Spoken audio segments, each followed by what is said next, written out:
Саламатсыздарбы, урматтуу мекендештер.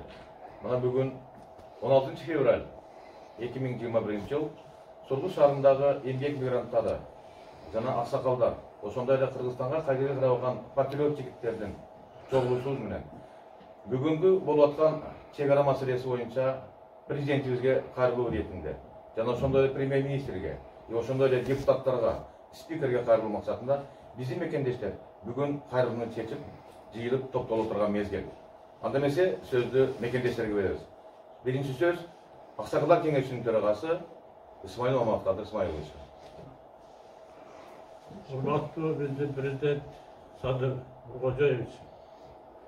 Биз Россиянын Ханты-Мансийский автономный округунда эмгектенип жүргөн мигранттар 10 күндөн бери тынчсызданып турабыз.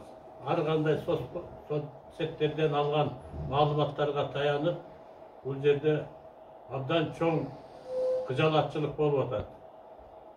Биз сизден суранабыз, как президент катары өзүңүз киришип, ушул маселени бир жагына чечип бериңиз, границаны.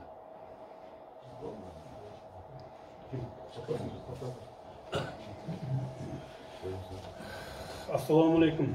Мен Эркинов топтосунун Жалал Абад областынын ушу Сургут шаарындагы мигранттардын аксакалы болом. Урматтуу Садыр Нуркожоевич, өкмөт башчы Марипов, ошондой эле 120 депутат, спикерлер, силерге биз ушу Сургут шаарындагы мигранттардын атынан кайрылуу жасагыбыз келип атат. Себеби төмөндө айтып кеткендей 10 күндөн ашык убакытта ушу граница чечилбей кыйналып, Аксы районунда, Алабука районунда ушундай катуу жанжал болуп атат. Ошого сиздин көңүл буруп коюшуңузду суранабыз. Биз сизден өтө суранып, ушу чек ара маселесин тез аранын ичинде өзүңүздүн баягы ишчилериңизге же чек ара кызматкерлерине кайрылуу айтып, ушуну бир тынчтыкка аракет кылсаңыз деп суранабыз. Урматтуу Садыр Нуркожоевич, мен Баткен областынын аксакалдарынын атынан сүйлөп атам. Мигранттардын сиз элдик президентсиз.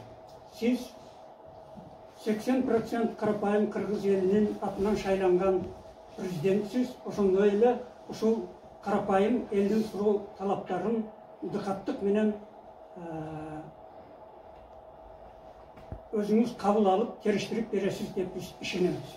Азыркы убакта Баткен областындагы окуялар, бул окуялар тез-тез кайталанып атканы сизге жакшы маалым. Биз алыста жүрсөк дагы өзүбүздүн жердештерге аябай кыжалат болуп турабыз. Анткени тез-тез кайталанып, ушул көрүнүш барган сайын курчуп кетип аткандай да. Ошого биз сизден суранабыз.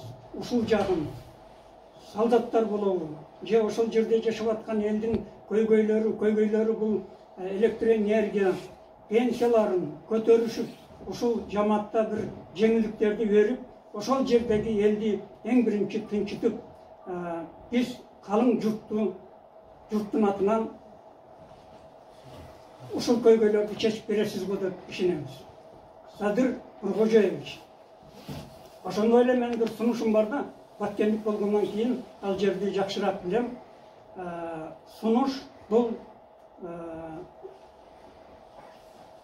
Лейлек, Баткен райондорундагы Тажикстан менен болгон границаны туңгуюк жаап, чымын өткүз кылып туруп, ошол тажик туугандар менен делимитация, демаркация бүткүчөктү ачпай турсак кандай болот деген сунушум бар. Ошондо биздин кошуналар тезирээк ийге келип, биз менен кадимкидей биргеликте ошол жерди чечүүгө кызыктар болуш керек деп ойлойм. Рахмат. Ассаламу алейкум, урматтуу туугандар, урматтуу Кыргызстанда биздин жалпы мекендештер, биз жалпы Сургут шаарындагы мекендештер кайрылып атканыбыздын себеби азыркы Кыргызстаныбызда болуп аткан кырдаалга байланыштуу бүгүнкү күндү белгилеп, атайын кайрылып, видео аркылуу болсо дагы сиздерге кайрылууну чечтик. Урматтуу Садыр Нуркожоевич, ушул канча жылдан берки чечилбей келе жаткан чек ара маселесин биз сизден эң өтүнүч менен, эң сураныч менен сизге өтүнмөкчүбүз, урматтуу Садыр Нуркожоевич. Эмнеге дегенде, биз ушул мигрант болуп жүрсөк дагы жүрөгүбүз мекенде, Кыргызстаныбызды сүйүп, ушунчалык күйүп, видео кайрылуу жасаганга ушундай чечим чыгардык.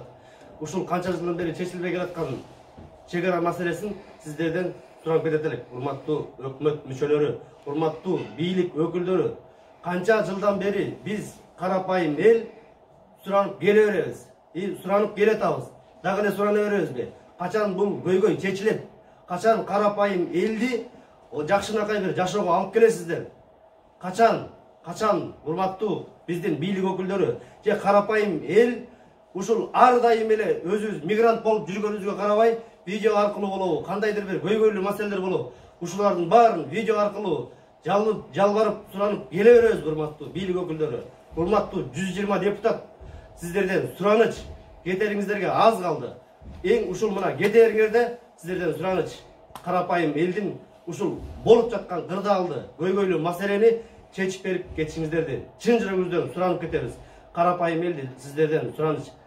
Жалдыратпаңыздарчы, сурантпаңыздарчы, жалбартпаңыздарчы урматтуу бийлик өкүлдөрү. Рахмат.